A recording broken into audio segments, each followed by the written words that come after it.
नमस्कार दोस्तों, आप सभी लोगों का 24 स्टडी वाला चैनल पर स्वागत है। आज मैं जीव विज्ञान को पढ़ाऊंगी। इसके पहले रसायन विज्ञान के जितने भी टॉपिक थे उसे मैं पढ़ा चुकी हूँ। आप लोग प्लेलिस्ट में जाकर उसे देख सकते हैं। आज शुरू करते हैं जीव विज्ञान, जिसमें पहला टॉपिक दिया है जीव विज्ञान की प्रमुख शाखाएँ। इसमें पहला प्रश्न है, अंगूर की खेती करने को या संवर्धन को निम्नलिखित में से किस नाम से जाना जाता है? तो किस नाम से? तो ये हो जाएगा वीटी कल्चर। अंगूर की खेती करने को या संवर्धक को वीटी कल्चर के नाम से जाना जाता है। अंगूर एक बलवर्धक एवं सौंदर्यवर्धक फल है। मछली पालन को पीसीकल्चर, रेशम के कीटों की पालन सेरीकल्चर, बागवानी को हार्टिकल्चर कहते हैं। मछली को क्या कहते हैं? मछली पालन को पीसीकल्चर, रेशम की कीटों की पालन सेरीकल्चर और बागवानी को हार्टिकल्चर कहते हैं। अगला प्रश्न है, निम्नलिखित में से कौन सा शब्द रेशम के कीड़े के वाणिज्यिक पालन को संदर्भित करता है? इसमें हो जाएगा सेरीकल्चर। रेशम बनाने के लिए रेशम के कीटों का वाणिज्यिक पालन सेरीकल्चर या रेशम कीट पालन कहलाता है। विश्व में रेशम का प्रचलन सर्वप्रथम चीन में हुआ था। चीन प्राकृतिक रेशम उत्पादन में विश्व में पहले स्थान पर तथा भारत दूसरे स्थान पर है। रेशम पालन में चीन पहले पे है और भारत दूसरे स्थान पे है। अगला प्रश्न है, ऑर्निथोलॉजी का संबंध किससे है? तो ये हो जाएगा पक्षियों से। इसमें है, ऑर्निथोलॉजी जीव विज्ञान की वह शाखा है जिसके अंतर्गत पक्षियों का अध्ययन किया जाता है। सिस्मोलॉजी क्या होता है? तो इसके अंतर्गत भूकंपों का अध्ययन किया जाता है। और फाइकोलॉजी इसके अंतर्गत शैवालों का अध्ययन किया जाता है। अगला है, एंटोमोलॉजी का संबंध किससे है? तो इसमें हो जाएगा कीट से। तो एंटोमोलॉजी का संबंध कीट से होता है। एंटोमोलॉजी कीट पतंगों का अध्ययन किया जाता है। और एयरोबायोलॉजी उड़ने वाले जंतुओं का अध्ययन। इथोलॉजी में जंतुओं के व्यवहार का अध्ययन। और माइकोलॉजी में कवकों का अध्ययन। एंथोलॉजी में पुष्पों का अध्ययन। और पोमोलॉजी में फलों का अध्ययन। और सारोलॉजी में छिपकलियों का अध्ययन किया जाता है। अगला प्रश्न है, विज्ञान की कौन सी शाखा ट्यूमर के बारे में बताती है? तो ट्यूमर के बारे में कौन बताती है? तो हो जाएगा ऑन्कोलॉजी। क्या हो जाएगा? ऑन्कोलॉजी। आगे है इसमें, ऑन्कोलॉजी ट्यूमर या कैंसर उपचार संबंधित विज्ञान है। ऑस्टियोलॉजी हड्डियों का अध्ययन और रोगों का उपचार है। एनाटोमी इसमें मानव शरीर की संरचना का अध्ययन किया जाता है। यूरोलॉजी क्या है? यूरोलॉजी में इसमें पेशाब से संबंधित बीमारियों का अध्ययन तथा उपचार किया जाता है। अगला प्रश्न है, जीव की आंतरिक संरचना का अध्ययन करने वाला शास्त्र कहलाता है। तो क्या कहलाता है? तो ये हो जाएगा शरीर रचना विज्ञान। शरीर रचना विज्ञान एंटोमी के अंतर्गत शरीर की आंतरिक संरचना का अध्ययन किया जाता है, जबकि कृषि विज्ञान कृषि के एग्रोलॉजी मिट्टी से और मानव विज्ञान मानव के उद्भव एवं विकास से संबंधित है। अगला प्रश्न है, चींटियों के अध्ययन को क्या कहते हैं? तो चींटियों के अध्ययन को मर्मीकोलॉजी कहते हैं। क्या बोलते हैं? मर्मीकोलॉजी। चींटियों के अध्ययन को मर्मीकोलॉजी कहते हैं। हर्पेटोलॉजी के अंतर्गत सरीसृप वर्ग, उभयचर या रेप्टाइल का अध्ययन। नीमेटोलॉजी के अंतर्गत नीमेटो का अध्ययन तथा नीडोलॉजी के अंतर्गत पक्षियों के घोंसले का अध्ययन किया जाता है। अगला प्रश्न है, घाव का अध्ययन क्या कहलाता है? तो घाव का अध्ययन ट्रोमेटोलॉजी कहलाता है। क्या कहलाता है? ट्रोमेटोलॉजी। घाव का अध्ययन ट्रोमेटोलॉजी कहलाता है। ऑन्कोलॉजी में कैंसर का अध्ययन तथा डर्मेटोलॉजी में त्वचा का अध्ययन किया जाता है। मनुष्य के सौंदर्य का अध्ययन कैलोलॉजी कहलाता है।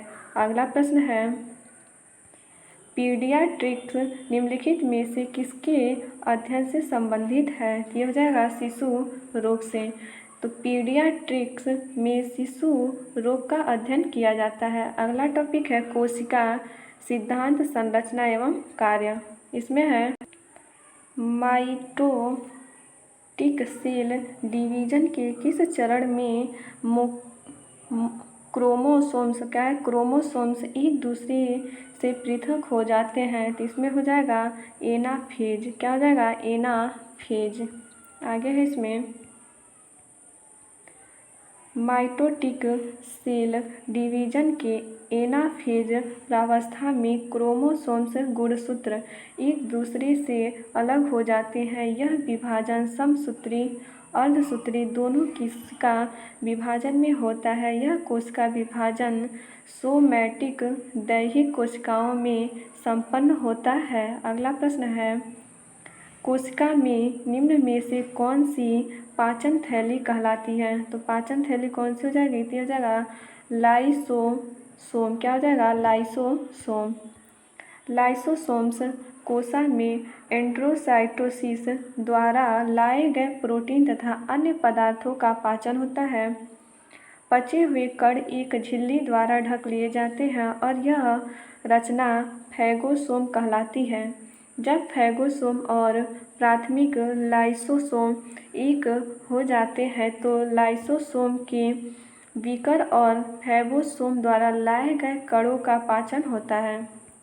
भोजन की कमी के समय लाइसोसोम साइटोप्लाज्म में स्थित प्रोटीन, लिपिड तथा कार्बोहाइड्रेट का पाचन करता है तथा कोशिका भी विखंडित हो जाती है। इसी कारण इसे आत्महत्या की थैली कहा जाता है। अगला प्रश्न है, निम्नलिखित जीवों में से किसकी कोशिका में अच्छी तरह से व्यवस्थित न्यूक्लियस नहीं पाया जाता है? तो यह हो जाएगा बैक्टीरिया। क्या हो जाएगा? बैक्टीरिया। अकेंद्रीय जीवों में झिल्ली युक्त आर्गन नहीं पाया जाता है जबकि सुकेंद्रित में सुव्यवस्थित केंद्रक होता है। एंट अमीबा, हाइड्रा और स्पाइरोगाइरा यूकैरियोट्स है जबकि बैक्टीरिया प्रोकैरियोट्स होता है। अगला टॉपिक है ऊतक, जंतु एवं पादप ऊतक। इसमें है कि एक पौधे की पत्ती में किस प्रकार की कोशिका में क्लोरोफिल रहता है? तो कैसे रहता है? तो हो जाएगा पेरेन्काइमा। क्या हो जाएगा? पेरेन्काइमा। पेरेन्काइमा की कोशिकाओं में हरित लवक अधिक संख्या में पाए जाते हैं जिसमें पर्णहरिम उपस्थित होता है जो प्रकाश संश्लेषण की प्रक्रिया को पूर्ण कराने में मदद करता है। पर्णहरिम की उपस्थिति से यह ऊतक देखने में हरा प्रतीत होता है, तब ऐसे ऊतकों को हरित ऊतक कहते हैं। अगला प्रश्न है, क्लोरोफिल जलाया जाए तो कौन सा तत्व शेष बचेगा? तो क्लोरोफिल को जलाने पर मैग्नीशियम शेष बचेगा। पर्णहरिम या क्लोरोफिल की भस्म में मैग्नीशियम पाया जाता है जो पौधों में प्रोटीन संश्लेषण, प्रकाश संश्लेषण तथा वसा संश्लेषण क्रियाओं के लिए आवश्यक होता है। उसकी कमी से पौधे पीले पड़ जाते हैं जिसे हरिमाहीनता कहते हैं। अगला है जैविक अणु, लिपिड या प्रोटीन या न्यूक्लिक अम्ल के प्रश्न। इसमें है निम्नलिखित में से किसे हमारे शरीर के मूल खंड, बिल्डिंग ब्लॉक के नाम से जाना जाता है? तो इसमें हो जाएगा प्रोटीन। क्या हो जाएगा? प्रोटीन।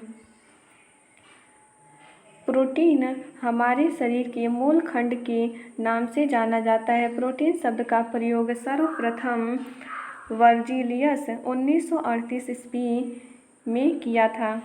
मानव शरीर का लगभग 15% भाग प्रोटीन से बना होता है। प्रोटीन की कमी से शिशुओं में सूखा रोग तथा क्वाशियोकार नामक रोग हो जाता है। प्रोटीन के मुख्य स्रोत दूध, अंडा, दाल, मछली, सोयाबीन आदि है। अगला प्रश्न है दोस्तों, पर्याप्त मात्रा में कार्बोहाइड्रेट प्राप्त करने के लिए व्यक्ति को पर्याप्त मात्रा में क्या खाना चाहिए? तो इसमें हो जाएगा चावल। कार्बोहाइड्रेट ऊर्जा प्रदान करने वाला पदार्थ का वर्ग है जिनमें कार्बन, हाइड्रोजन एवं ऑक्सीजन 1:2:1 के अनुपात में होते हैं।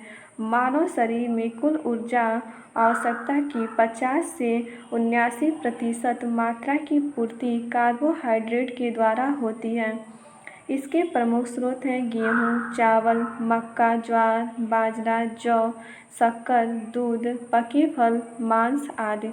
अगला प्रश्न है, दो या दो से अधिक लोकाय के एलीलों के बीच अंतःक्रिया को इस प्रकार जाना जाता है। तो इसमें हो जाएगा एपिस्टासिस। क्या हो जाएगा? एपिस्टासिस।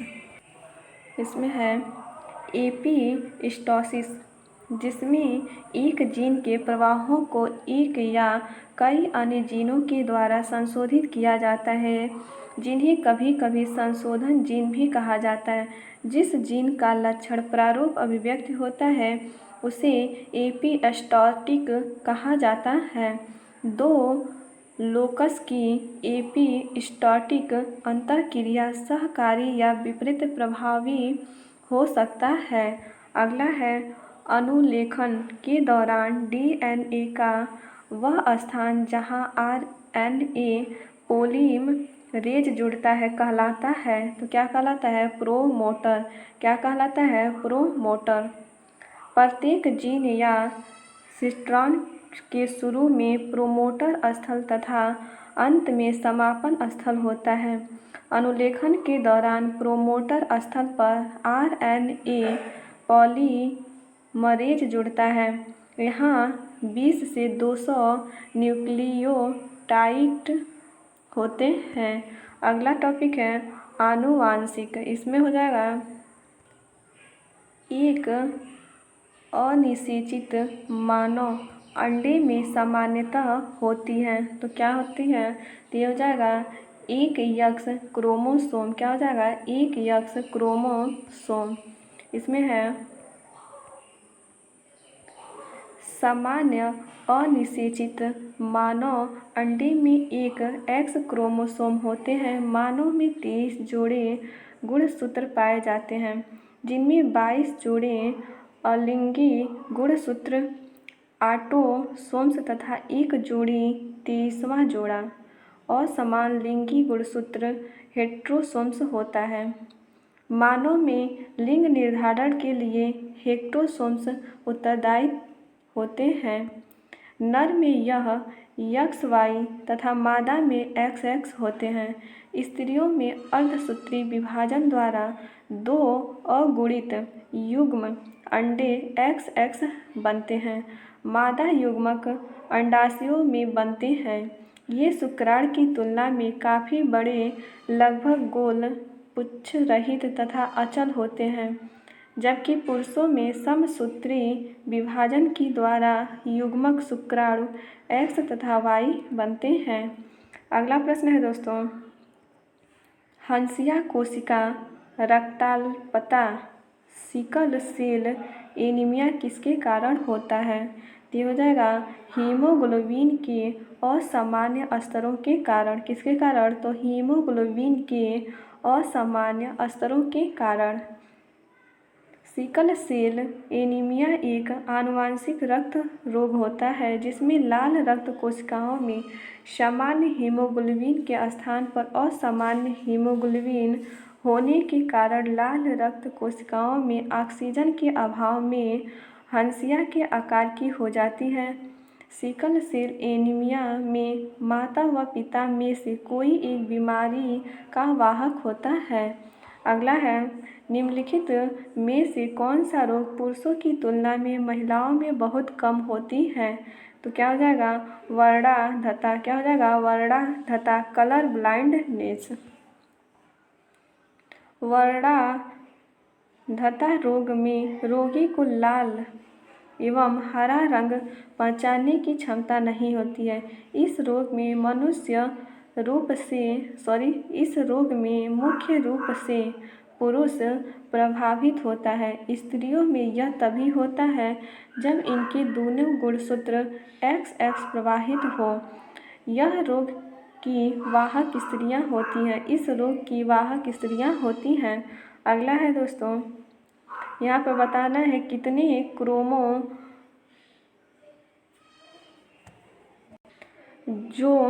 टर्नर सिंड्रोम में प्रभावित होते हैं। तो इसमें हो जाएगा 45।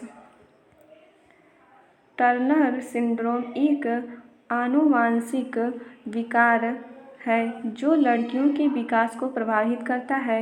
यह रोग अर्धसूत्री विभाजन में अनियमितता से उत्पन्न होता है। विभाजन में अनियमितता होने से एक ऐसे अंडे का निर्माण होता है जिसमें एक X गुणसूत्र नहीं होता है। यह मुख्यतः महिलाओं में होने वाली बीमारी है। इस प्रकार जब अंडा सामान्य शुक्राणु से निषेचित होता है तो बनने वाले जाइगोट में लिंग गुणसूत्रों की संख्या एक कम 45 गुणसूत्र हो जाता है। अगला टॉपिक है जंतु जगत। इसमें है कुछ जानवर बच्चे को जन्म देते हैं और कुछ अंडे देते हैं जो बाद में बच्चों का रूप ले लेते हैं। बच्चे के रूप में जन्म लेने वाले जानवरों को किस नाम से जाना जाता है? तो अगला ऑप्शन भी देख लेते हैं। इसमें अगला ऑप्शन यही है, इसमें आपका पहला सही हो जाएगा जरायुज। क्या बोलते हैं? जरायुज या वाइपिपरस जानवर हो जाएगा। आगे है इसमें कुछ जानवर बच्चों को जन्म देते हैं जिन्हें जरायुज कहते हैं। क्या होते हैं? जो बच्चे को जन्म देते हैं उन्हें जरायुज कहा जाता है, जैसे मनुष्य, चमगादड़, खरगोश, घोड़ा आदि। जबकि कुछ जंतु अंडे के माध्यम से बच्चे पैदा करते हैं उन्हें अंडज कहते हैं, जैसे शुतुरमुर्ग, सांप और आदि। अगला है निम्नलिखित में से कौन सा गुण स्तनधारियों की विशेषता नहीं है? तो कौन सा नहीं है? तो इनमें त्रिकक्षी हृदय पाया जाता है। क्या हो जाएगा? इनमें त्रिकक्षी हृदय पाया जाता है। स्तनधारी जीवों में प्रमुख विशेषताएं निम्न हैं।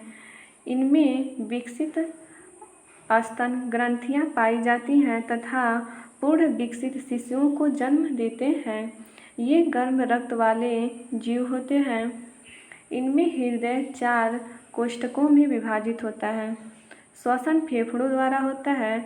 इनकी त्वचा में बालों के साथ साथ स्वेद ग्रंथियां तथा तेल ग्रंथियां भी पाई जाती हैं। अगला प्रश्न है नीचे दिए गए विकल्पों में से वर्ग इंसेक्टा या कीट के संदर्भ में गलत कथन की पहचान करें। तो इसमें से कौन सा गलत है? तो हो जाएगा इनके प्रत्येक शरीर खंड में एक जोड़ी पैर होते हैं। क्या हो जाएगा? सी सही हो जाएगा।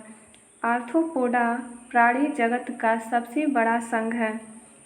इसके अंतर्गत वर्ग इंसेक्टा कीट भी आता है। इनका शरीर काइटिन युक्त बाह्य कंकाल से ढका रहता है। इनमें 3 जोड़ी पैर आपस में जुड़े हुए रहते हैं। इनमें श्वसन क्लोम, पुस्तक फुफ्फुस अथवा श्वसन कोशिकाओं द्वारा होता है। रक्त परिसंचरण तंत्र खुला रहता है। उदाहरण है एपिस मधुमक्खी या बाम्बिक्स रेशम कीट होता है और लेसिफेरा लेक्का लाख कीट और एंडीज मच्छर आदि है।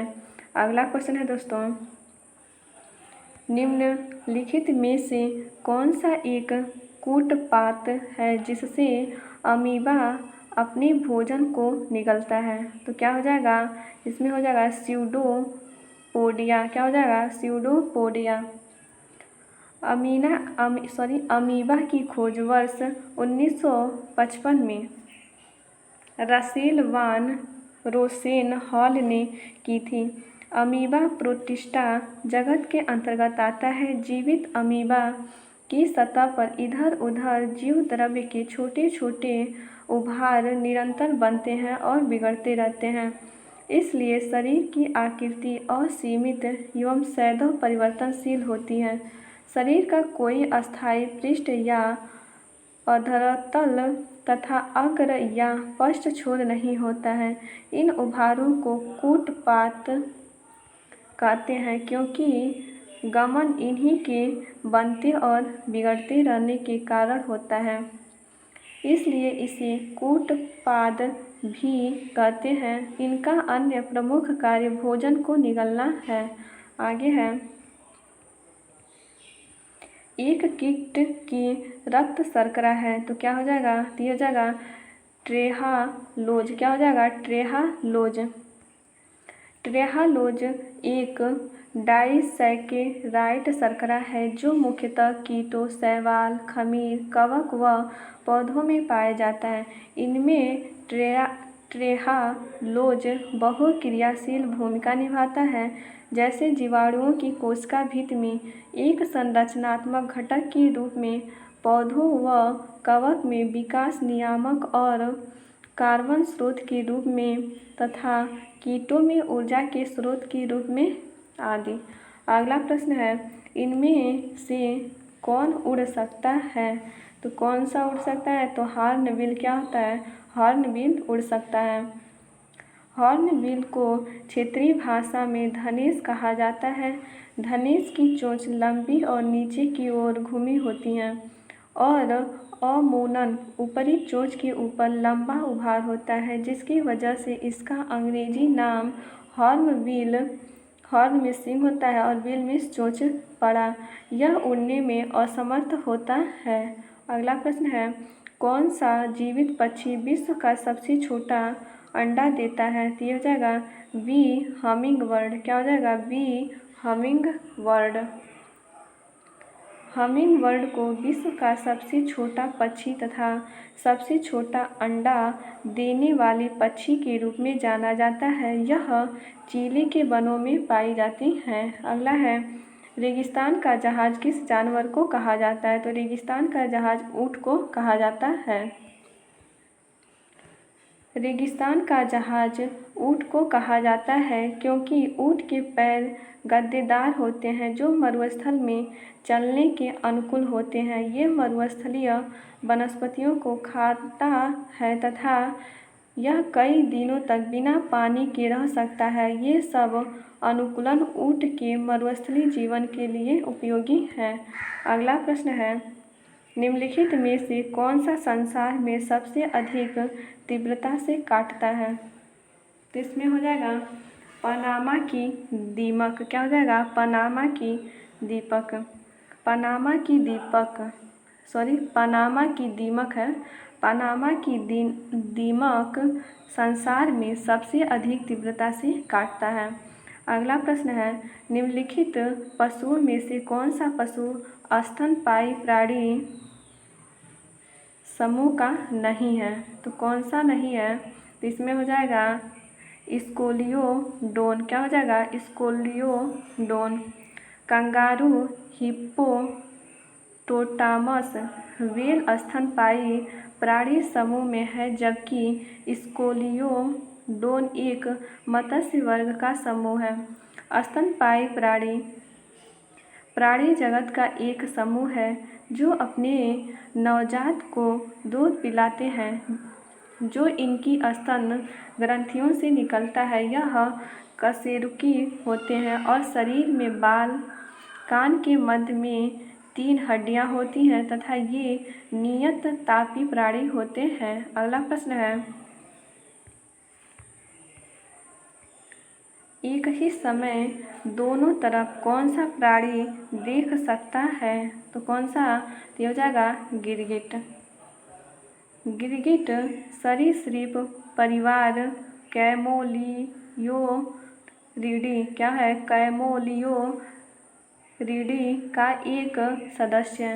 गिरगिट पेड़ों पर रहने वाली छिपकलियाँ जो प्रायः अपने शरीर के रंग बदलने की क्षमता। युग्मित अंगुलिकाओं, अग्र दंतमाला और एक लंबी पतली तथा फैल सकने वाली जीभ के लिए जानी जाती है। गिरगिट एक समय में दोनों तरफ देख सकती हैं। अगला है केंचुओं का उत्सर्जी अंग है, तो केंचुए का उत्सर्जी अंग हो जाएगा नेफ्रिडिया। क्या हो जाएगा? नेफ्रिडिया। केंचुए का वैज्ञानिक नाम लुम्ब्रिसिना है। यह द्विलिंगी जंतु है जो मिट्टी के अंदर स्वतंत्र रूप से जीवन में व्यतीत करता है। केंचुआ भूमि को संरंध्र बनाता है, इसे किसानों का मित्र कहा जाता है। केंचुआ जुग तथा निरिस से उत्सर्जित अंग को नेफ्रिडिया कहा जाता है। अगला है दोस्तों, अधिकांश कीट किस प्रकार श्वास लेते हैं? तो इसमें हो जाएगा ट्रेकिया प्रणाली के द्वारा। अधिकांश कीट ट्रेकिया प्रणाली के द्वारा श्वास लेते हैं।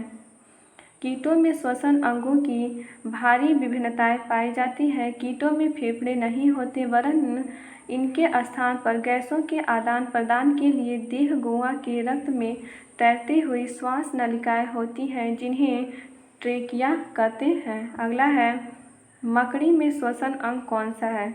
तो मकड़ी में श्वसन अंग हो जाएगा बुक लंग्स। क्या हो जाएगा? Book lungs. क्या है? Book lungs. मकड़ी तथा कीटों में धागे के समान मेलविघी नलिकाएं उत्सर्जन अंग है, जो मध्यांत्र व पश्चांत्र के जोड़ पर स्थित होती हैं। ये नाइट्रोजनीय अपशिष्ट पदार्थों को यूरिक एसिड के यूरेट के रूप में उत्सर्जित करती हैं। अगला प्रश्न है, वयस्क बिल्ली के कुल कितने दांत होते हैं? तो वयस्क बिल्ली के कितने दांत होते हैं? तो 30 दांत होते हैं। वयस्क बिल्ली में 30 दांत होते हैं, जबकि अवयस्क में 26 दांत होते हैं। बिल्लियां मांसाहारी जीव हैं जो मांस खाने के लिए विकसित हुई हैं। आगे है टॉपिक मानव शरीर और पाचन तंत्र। निम्नलिखित में से किस जानवर की लघु छोटी आंत होती है? तो इसमें हो जाएगा शेर। क्या हो जाएगा? शेर। आगे है इसमें, दांतों की लंबाई के आधार पर मांसाहारी जंतुओं में शाकाहारी जंतुओं की अपेक्षा बहुत छोटी आंत होती है, जैसे शेर, बाघ, चीता आदि। मनुष्यों में सबसे लंबी आंत पाई जाती है। अगला है, हमारे शरीर में हमारे कुल पोषक तत्व और खनिज अवशोषण का 90% हिस्सा कहाँ होता है? तो हो जाएगा छोटी आंत में। आहार नाल का शेष भाग आंत कहलाता है, जो 7.50 मीटर लंबी व 2 भागों में विभाजित होती हैं, छोटी आंत व बड़ी आंत। छोटी आंत आमाशय के पीछे उदर गुहा के अधिकांश भाग को घेरे 6 मीटर लंबी और 2.5 सेंटीमीटर अत्यधिक कुंडलित नलिका होती है, जिसमें हमारे शरीर में कुल पोषक तत्व खनिज अवशोषण का 90% भाग अवशोषित होता है। अगला प्रश्न है, हमारे शरीर में कुल पोषक तत्वों तथा खनिजों का 90% शरीर के किस भाग में सर्वाधिक रूप से सोख लिया जाता है? तो ये हो जाएगा छोटी अंतड़ी। क्या हो जाएगा? छोटी अंतड़ी। अगला प्रश्न है, टाइलिन एंजाइम का संबंध है तो किससे है? तो ये हो जाएगा लार से। लार सैदौर लार ग्रंथियों से स्रावित होती रहती हैं, जिसमें 98% जल तथा शेष 2% अन्य पदार्थ तथा टाइलिन एंजाइम होता है, जो मंड को शर्करा में बदलता है और म्यूसिन लुगदी को चिकना बनाता है। इसमें है ग्रंथिरस एंजाइम, भोज्य पदार्थ और प्रतिक्रिया के बाद उत्पन्न पदार्थ। इसमें देख लेते हैं लार। तो ये हो जाएगा, इसका एंजाइम है टाइलिन, मंड और माल्टोज। प्रकृति उदासीन इसमें है माल्टेज, माल्टोज, ग्लूकोज। दूसरा है जठर रस। तो जठर रस में पहला है पेप्सिन, प्रोटीन, पेप्टोन्स और प्राकृतिक अम्ल रेनिन, केसिन और कैल्शियम पैराकैसिनेट। 3 है अग्नाशय रस जो प्रकृति इसकी कैसी होती है, क्षारीय। इसमें पहला है ट्रिप्सिन, प्रोटीन, पॉलीपेप्टाइड्स और दूसरा है लाइपेज, वसा अम्ल और ग्लिसराय। इसमें तीसरा है एमाइलेज, मंड और शर्करा। चौथा है अन्य रस, ये भी प्रकृति क्या होती है, क्षारीय होती है। तो अन्य रस में हो जाएगा, पहला है इरेप्सिन, प्रोटीन, अमीनो अम्ल। दूसरा है माल्टेज, माल्टोज, ग्लूकोज। 3 है सुक्रोज और ग्लूकोज व फ्रक्टोज। 4 है लैक्टोज, ग्लूकोज व ग्लैक्टोज। 4 है लाइपेज, वसीय अम्ल व ग्लिसरॉल। क्या है, ग्लिसरॉल। अगला प्रश्न है, हमारे पेट में स्थित पाचक रस में मुख्य रूप से क्या होता है? तो इसमें क्या होता है, अगला ऑप्शन भी देख लेते हैं। तो इसमें आपका 3 सही हो जाएगा, हाइड्रोक्लोरिक अम्ल। क्या हो जाएगा, हाइड्रोक्लोरिक अम्ल। अमाशय की आंतरिक भित्ति, क्षुद्रांत तथा आहार नाल से संबद्ध ग्रंथियां जैसे यकृत, अग्नाशय, पाचक रस स्रावित रहती है। पाचक रस जटिल पदार्थों को सरल रूप में बदल देते हैं। अमाशय की जठर ग्रंथियों से जठर रस स्रावित होता है, जिसमें मुख्य रूप से हाइड्रोक्लोरिक अम्ल, पेप्सिन, रेनिन, गैस्ट्रिक लाइपेज, पाचक रस पाए जाते हैं। हाइड्रोक्लोरिक एसिड भोजन के माध्यम को अम्लीय और हानिकारक जीवाणुओं को नष्ट करता है। अगला है सीकम, किसके पाचन में काम आता है? तो सीकम हो जाएगा सेलुलोज। क्या हो जाएगा, सेलुलोज। सीकम छोटी आंत का भाग होता है जिसमें सेल्यूलोज के पाचन करने वाले बैक्टीरिया पाए जाते हैं। यह मनुष्य में काफ़ी छोटा होता है, जो अवशेषी अंग के रूप में पाया जाता है, जबकि यह शाकाहारी जानवरों में पूर्ण विकसित तथा उपयोगी अंग है। अगला प्रश्न है, कौन सा अंग वसा को तोड़ने कोलेस्ट्रॉल बनाता है? तो हो जाएगा यकृत। क्या हो जाएगा, यकृत। यकृत वसा को तोड़कर कोलेस्ट्रॉल बनाता है। यकृत कोशिकाएं नीले हरे रंग का पित्त रस उत्पन्न करती हैं, जिसमें सोडियम कार्बोनेट तथा कोलेस्टेरॉल आदि यकृत लवण होते हैं। यकृत आवश्यकता से अधिक शर्करा या कार्बोहाइड्रेट को ग्लाइकोजन के रूप में संचित रखती है। यकृत में विटामिन B12, विटामिन E व विटामिन D, लोहा एवं तांबा संचित रहता है। अगला प्रश्न है, मनुष्यों में अग्र चर्वणक दांतों के साथ अनुपात क्या है? तो इसमें हो जाएगा 2:3। मुख गुहा में मुख के ऊपरी तथा निचली दोनों जबड़ों में दांतों की एक एक पंक्ति पाई जाती है। मनुष्य के दांत निम्नलिखित प्रकार के होते हैं, गर्तदंती, द्विबारदंती और विषम दंती। व्यक्ति के जबड़े में 16 दांत ऊपरी भाग में तथा 16 दांत निचले भाग में होते हैं। इस प्रकार कुल दांतों की संख्या 32 होती है। जबड़े के प्रत्येक ओर 2 कृंतक, 1 रदनक और 2 अग्र चर्वणक तथा 3 चर्वणक दांत पाए जाते हैं। मनुष्य में अग्र चर्वणक दांतों का चर्वणक दांतों के साथ अनुपात 2:3 होता है। व्यक्ति के दांत 2 बार निकलते हैं। पहले बाल्यावस्था में 20 दांत निकलते हैं जिन्हें दूध के दांत कहते हैं।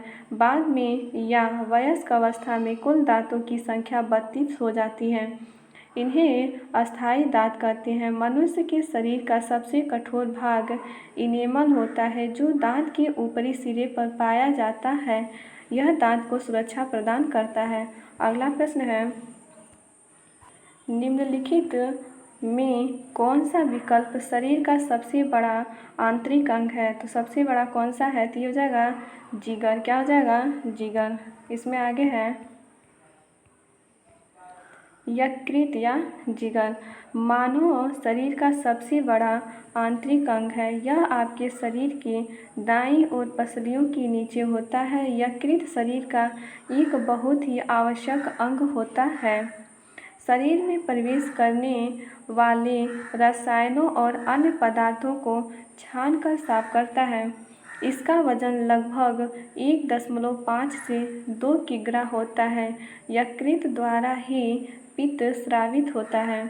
पाचन में मदद करता है। रक्त और कई प्रकार के प्रोटीन के उत्पादन में मदद करता है। अगला प्रश्न है, किस अंग के भीतर पित्ताशय स्थित है? ये हो जाएगा यकृत। क्या हो जाएगा? यकृत। यकृत मानव शरीर की सबसे लंबी ग्रंथि है।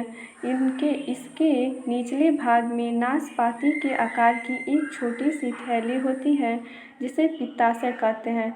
यकृत द्वारा स्रावित पित्त रस पित्ताशय में संचित होता है। अगला प्रश्न है, भोजन को चबाने वाले दांत कौन से प्रकार के होते हैं? तो ये हो जाएगा चर्वण। क्या हो जाएगा? चर्वण हो जाएगा। मुख गुहा के ऊपरी तथा निचले जबड़ों में दांतों की एक पंक्तियाँ पाई जाती हैं। मनुष्य के एक जबड़े में 16 तथा कुल 32 दांत होते हैं। जबड़ों के प्रत्येक ओर 2 कृंतक, 1 रदनक, 2 अग्र चवर्णक तथा 3 चवर्णक दांत पाए जाते हैं। कृंतक सबसे आगे चपेट व धारदार होते हैं जो भोजन को काटने में काम करता है। रदनक नुकीले होते हैं जो भोजन को फाड़ने में मदद करते हैं। अग्र चवर्णक तथा चवर्णक भोजन को पीसने चबाने का काम करते हैं। अगला प्रश्न है, निम्नलिखित अंगों में से कौन सा अंग पित्त रस का स्राव करता है? तो ये हो जाएगा यकृत। क्या हो जाएगा? यकृत। यकृत मनुष्य के शरीर में पाई जाने वाली सबसे बड़ी तथा महत्वपूर्ण पाचक ग्रंथि है जो पित्त रस का स्राव करती है। यह उदर गुहा के दाहिने ऊपरी भाग में डायाफ्राम के ठीक नीचे स्थित होती है। इसके निचले भाग में नाशपाती के आकार की थैली होती है जिसे पित्ताशय कहते हैं। यकृत द्वारा स्रावित पित्त रस पित्ताशय में संचित रहता है। अगला टॉपिक है रुधिर परिसंचरण तंत्र। इसमें है रक्त लाल दिखाई देने का कारण होता है। तो क्या कारण होता है? तो ये हो जाएगा हीमोग्लोबिन। हीमोग्लोबिन में हीम नामक रंजक पाया जाता है जिसके कारण रक्त का रंग लाल होता है। शरीर में हीमोग्लोबिन की कमी के कारण एनीमिया रोग हो जाता है। अतः हम कह सकते हैं कि हीमोग्लोबिन के कारण ही रक्त लाल दिखाई देता है। अगला प्रश्न है, हीमोग्लोबिन लाल रक्त कोशिकाओं के अंदर का एक प्रोटीन है और यह निम्नलिखित में से किसका वहन करता है? तो हो जाएगा ऑक्सीजन। क्या हो जाएगा? ऑक्सीजन। हीमोग्लोबिन लाल रक्त कणिकाओं के अंदर एक प्रोटीन है और यह ऑक्सीजन का परिवहन करता है। अगला प्रश्न है, रक्त यहाँ पे बताना है किसके माध्यम से गुर्दे में प्रवेश करता है? तो हो जाएगा अंतः प्रकोष्ठिका धमनी। क्या हो जाएगा? अंतः प्रकोष्ठिका धमनी। रक्त वृक्क धमनी के माध्यम से गुर्दे में प्रवेश करता है। धमनियाँ भी रक्त वाहिका होती हैं जो हृदय से रक्त को आगे पहुँचाती हैं। अगला प्रश्न है, लाल रक्त कणिकाएँ शरीर के किस भाग में बनती हैं? तो हो जाएगा अस्थि मज्जा। क्या हो जाएगा? अस्थि मज्जा। मनुष्य में लाल रुधिर कणिकाएं छोटी, चपटी, गोल तथा दोनों ओर से बीच में दबी हुई अर्थात उभयावतल होती हैं। इनमें केंद्रक नहीं होता है। एक स्वस्थ मनुष्य के शरीर में रक्त लगभग 4 से 5 लीटर तक होती है। इनकी जीवन अवधि लगभग 100 से 120 दिन होती है। लाल रुधिर कणिकाओं का निर्माण लाल अस्थि मज्जा में होता है। आरबीसी की मृत, यकृत तथा प्लीहा में होती है। प्लीहा को रक्त का कब्रिस्तान कहते हैं। अगला है, सामान्य मनुष्य में रक्त के प्रति 100 क्यूब सेंटीमीटर में हीमोग्लोबिन की मात्रा कितनी होती है? तो यह हो जाएगा 14 से 15.6 ग्राम। क्या हो जाएगा? 14 से 15.6 ग्राम। हीमोग्लोबिन एक प्रोटीन है जो मानव रक्त में पाया जाता है तथा इसमें रासायनिक संयोजन में ग्लोबिन नामक प्रोटीन हीम नामक लाल रंग के पदार्थ से जुड़ी रहती हैं। रुधिर का लाल रंग हीम के कारण होता है। हीम के वलय में केंद्रीय भाग लौह का होता है। जो सामान्य व्यक्ति में हीमोग्लोबिन की औसत मात्रा 14 से 15.6 ग्राम प्रति 100 क्यूब सेंटीमीटर रुधिर होती है तथा यह शरीर में गैसों के परिवहन का कार्य करती हैं। अगला है, सर्वग्राही कौन सा रक्त होता है? तो हो जाएगा ईबी। ईबी क्या होता है? सर्वग्राही रक्त है। प्रतिजन एवं प्रतिजैविक क्या होता है? इसे देख लेते हैं। तो प्रतिजन एक प्रकार का प्रोटीन है जो लाल रुधिर कोशिकाओं की सतह कोशिका कला पर पाए जाते हैं। वस्तुतः प्रतिजन ग्लाइको प्रोटीन होते हैं।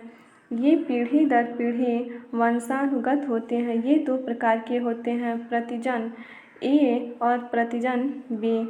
रुधिर के प्लाज्मा में एक अन्य प्रकार की प्रोटीन इम्यूनोग्लोब्युलिन उपस्थित होती है जिसे प्रतिजैविक कहा जाता है। प्रतिजन एवं प्रतिजैविक के आधार पर रुधिर को 4 समूहों में विभक्त किया गया है। आगे है, पहला है समूह ए। रक्त समूह ए की खोज कार्ल लैंडस्टीनर ने की थी। इसमें एंटीबॉडी बी होता है। दूसरा है समूह बी। इसमें है रक्त समूह बी की खोज कार्ल लैंडस्टीनर ने की थी। इसमें एंटीजन बी तथा एंटीबॉडी ए होता है। तीसरा है रक्त समूह ए बी। इसमें एंटीबॉडी अनुपस्थित होती हैं, इसलिए इसे सर्वग्राही रक्त समूह भी कहा जाता है। चौथा है रक्त समूह ओ। इसमें एंटीजन अनुपस्थित होता है तथा एंटीबॉडी ए तथा बी दोनों उपस्थित होता है, इसलिए इसे सर्वदाता रक्त समूह कहा जाता है। अगला प्रश्न है, मानवीय शरीर में रक्त संचार कैसे होता है की खोज करने वाला प्रथम कौन था? ये हो जाएगा विलियम हार्वे। क्या हो जाएगा? William Harvey. मनुष्य में रुधिर परिसंचरण तंत्र की खोज विलियम हार्वे ने की थी। इस तंत्र में मुख्य संवहनी पदार्थ रुधिर या रक्त होता है।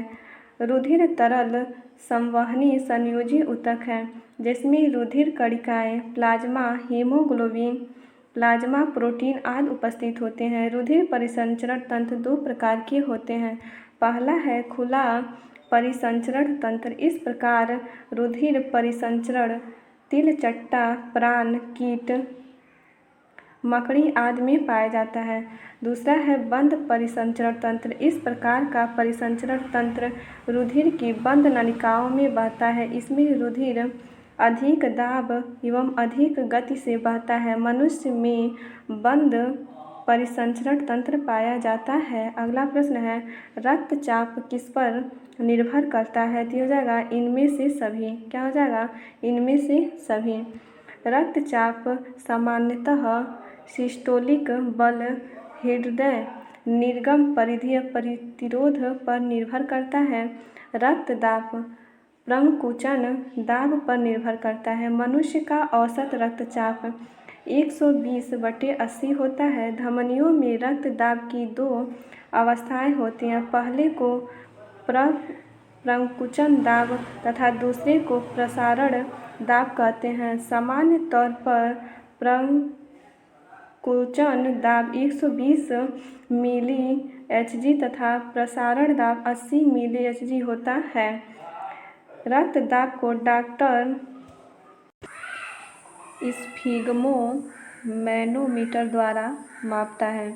किसको मापता है? रक्त दाब को डॉक्टर स्फिग्मोमैनोमीटर द्वारा मापता है। अगला प्रश्न है, रक्त का पीएच क्या है? तो रक्त का पीएच हो जाएगा 7.4। रुधिर एक तरल संयुजी ऊतक है।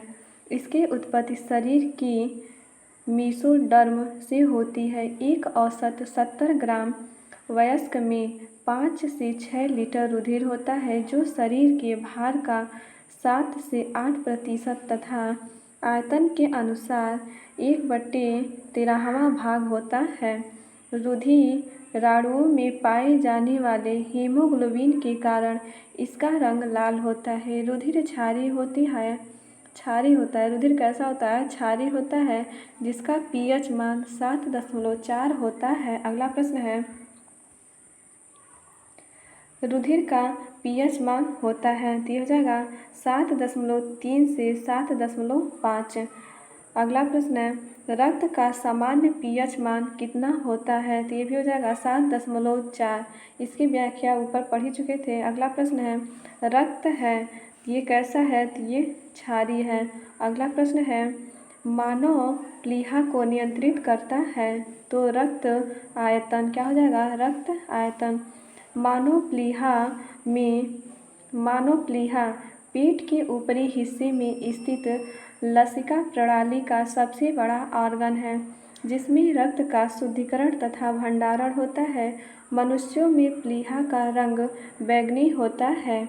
अगला प्रश्न है, मनुष्य में लाल रुधिराणु का जीवन काल होता है, तो कितना? 120। लाल रुधिराणुओं में उपस्थित प्रतिजनों के आधार पर लैंडस्टीनर ने मानव रक्त को 4 श्रेणियों में बांटा, जिन्हें रुधिर वर्ग कहते हैं। लाल रुधिराणुओं का जीवन काल 120 दिन तथा श्वेत रक्त कणिकाओं का जीवन काल 2 से 5 दिन होता है। अगला प्रश्न है, निम्नलिखित में से किसकी सहायता से रक्त द्वारा ऑक्सीजन ले जाई जाती है? तो हो जाएगा लोहित कोशिकाएं। क्या हो जाएगा? लोहित कोशिकाएं।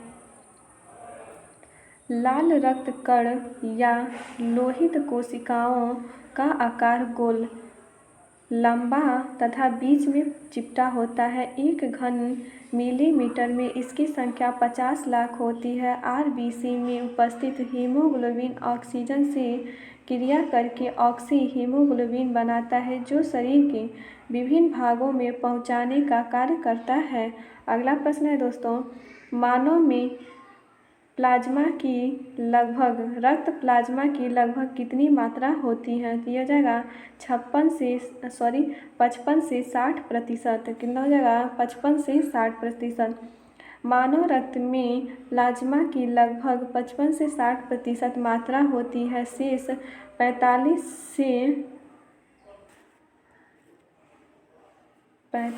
से 50 हो जाएगा यहाँ पे में रुधिर कणिकाएँ होती हैं। प्लाज्मा में 90% भाग जल तथा शेष 10% भाग प्रोटीन तथा कार्बनिक एवं अकार्बनिक पदार्थ होते हैं। पचे हुए भोजन एवं हार्मोन्स का शरीर संवहन प्लाज्मा के द्वारा होता है। अगला प्रश्न है, रक्त समूह वो कहलाता है, तो वो किस रक्त समूह का है? तो ये हो जाएगा सार्वजनिक दाता। क्या हो जाएगा? सार्वजनिक दाता।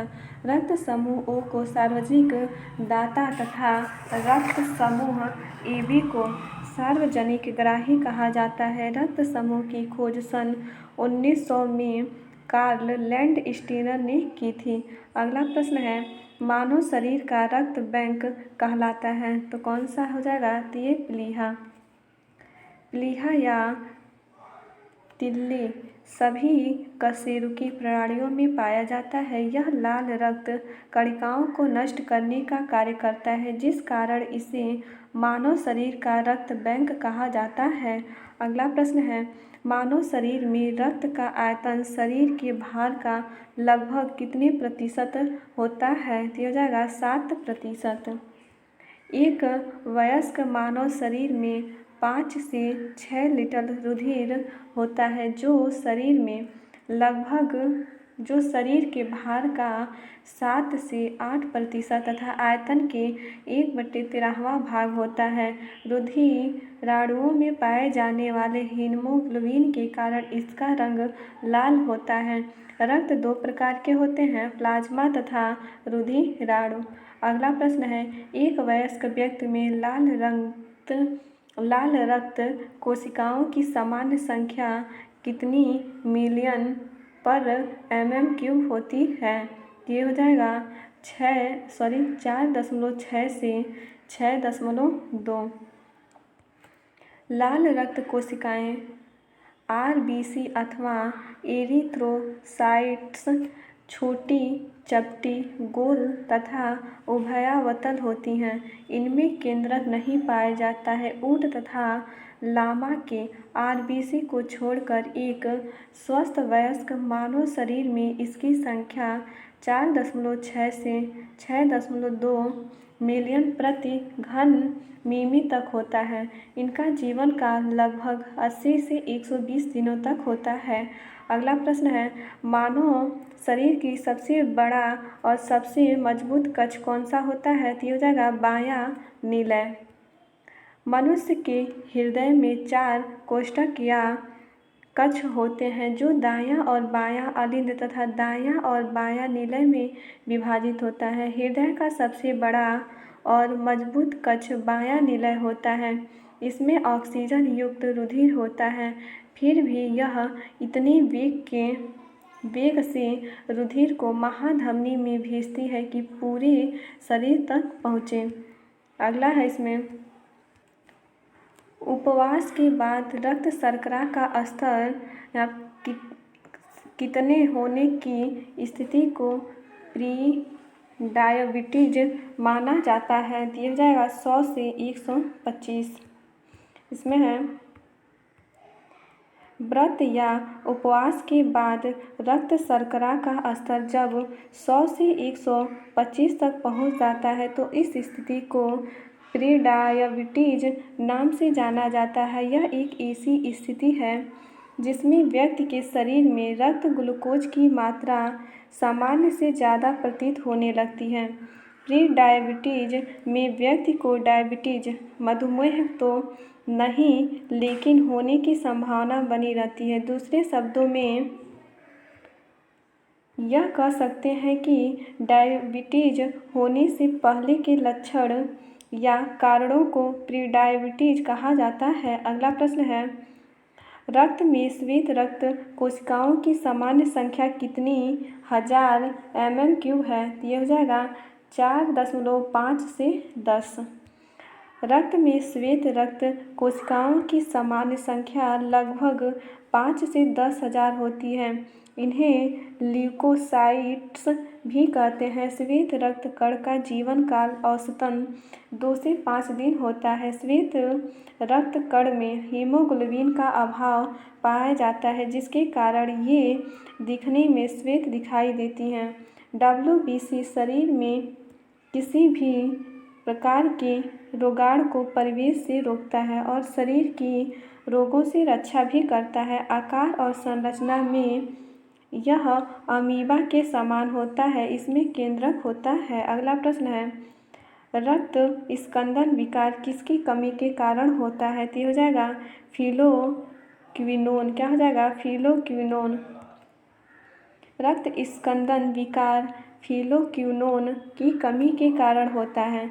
रक्त स्कंदन रक्त की प्रक्रिया होती है जिसके द्वारा वह द्रव की अवस्था में अर्ध ठोस की अवस्था में चला जाता है और एक जमावड़ा या थक्का बना लेता है। स्कंद के लिए रक्त के बिम्बाणु या प्लेटलेट्स सक्रिय होकर एक दूसरे से चिपकने लगते हैं और साथ साथ फाइब्रिन भी जमा हो जाता है। यदि स्कंदन ठीक नहीं हो तो घाव में से रक्त बहता रहता है, जो प्राणी के लिए बहुत हानिकारक हो सकता है। इसमें व्यक्ति की मृत्यु हो जाती है। अगला प्रश्न है, मनुष्य के किस अंग में परिहृदय या कोरोनरी धमनी विद्यमान होती है? तो ये हो जाएगा हृदय। हृदय पूरे शरीर में रक्त को पंप करता है। रक्त में ऑक्सीजन और पोषक तत्व होते हैं जिनकी आवश्यकता शरीर को सही कार्य करने के लिए होती है। हृदय को उचित कार्य करने में सक्षम होने के लिए ऑक्सीजन युक्त ब्लड की निरंतर सप्लाई की आवश्यकता होती है। हृदय को इस रक्त की सप्लाई करने वाली रक्त वाहिकाओं को कोरोनरी धमनियाँ कहते हैं। यदि ये धमनियाँ सक्रिय हो जाती हैं या ब्लॉक हो जाती हैं तो परिणाम स्वरूप हृदय में रक्त का समूह कम हो जाता है। अगला प्रश्न है, वह तत्व जो रक्त में नहीं पाया जाता है, तो क्या हो जाएगा? रक्त में क्रोमियम नहीं पाया जाता है। इसमें है, रक्त एक तरल संयोजी ऊतक है जो परिसंचरण तंत्र में भाग लेता है। औसतन 70 किग्रा वयस्क में 5 से 6 लीटर रुधिर होता है, जो शरीर के भार का 7 से 8% तथा आयतन के अनुसार 1/13वां भाग होता है। रुधिराणुओं में पाए जाने वाले हीमोग्लोबिन हीम नामक रंजक तथा लौह युक्त प्रोटीन से बना होता है के कारण इसका रंग लाल होता है। रुधिर कुछ क्षारीय pH 7.4 से 7.9 होता है। रुधिर की उत्पत्ति मीसोडर्म से होती है। यह 2 स्पष्ट भागों प्लाज्मा तथा रुधिराणु में बटा होता है। पहला है प्लाज्मा। यह रुधिर का आधारभूत मैट्रिक्स है जो कुल रुधिर का 55 से 60% भाग प्लाज्मा में 2 प्रकार के पदार्थ पाए जाते हैं। इसमें पहले में ए है अकार्बनिक पदार्थ, तो sodium chloride, sodium bicarbonate, potassium, calcium, iron, copper और मैग्नीशियम सल्फेट आदि। इसमें बी है कार्बनिक पदार्थ, तो प्लाज्मा, तांबा पदार्थ, हार्मोन्स। दूसरा है रुधिराणु। ये रुधिर का 40 से 50% भाग बनाते हैं। रुधिराणु 3 प्रकार के होते हैं, लाल रुधिराणु, श्वेत रुधिराणु और प्लेटलेट्स। अगला प्रश्न है, औसतन एक मानव शरीर में रक्त का भार शरीर की तुलना में लगभग कितना होता है? तो यह हो जाएगा 7 से 8%। औसतन एक मानव शरीर में रक्त का भार शरीर की तुलना में 7 से 8% होता है। रक्त एक तरल संयोजक ऊतक है जो रक्त वाहिनियों के अंदर विभिन्न भागों में लगातार बहता रहता है। इनका प्रमुख कार्य शरीर के अंगों तक ऑक्सीजन पहुंचाना तथा कार्बन डाइऑक्साइड को शरीर के श्वसन अंगों तक पहुंचाना है। रक्त का pH मान 7.4 होता है। रक्त का कार्य शरीर के ताप को नियंत्रण करना, शरीर के वातावरण को अस्थायी बनाए रखना तथा घावों को भरना आदि है। अगला प्रश्न है, अस्पताल में निम्नलिखित में से किस विभाग में कैथ लैब होती है? तो ये हो जाएगा कार्डियोलॉजी विभाग। क्या हो जाएगा? कार्डियोलॉजी विभाग। अस्पताल के कार्डियोलॉजी विभाग में कैथ लैब होती है। कैथ लैब एक अस्पताल या क्लिनिक में एक जांच कक्ष है जिसमें दैनिक इमेजिंग उपकरणों का प्रयोग किया जाता है। अगला प्रश्न है, ECG का प्रयोग किस रोग के निर्णय के लिए किया जाता है? तो ये हो जाएगा हृदय की कमजोरी। ECG या EKG इलेक्ट्रोकार्डियोग्राफी या इलेक्ट्रोकार्डियोग्राम का प्रयोग हृदय की गति जांच करने के लिए किया जाता है। आगे है श्वसन तंत्र। इसे मैं अगले टॉपिक में अगले वीडियो में पढ़ाऊँगी। यदि ये वीडियो आप लोग को अच्छी लगी हो तो प्लीज़ लाइक एंड सब्सक्राइब ज़रूर कीजिएगा। धन्यवाद दोस्तों।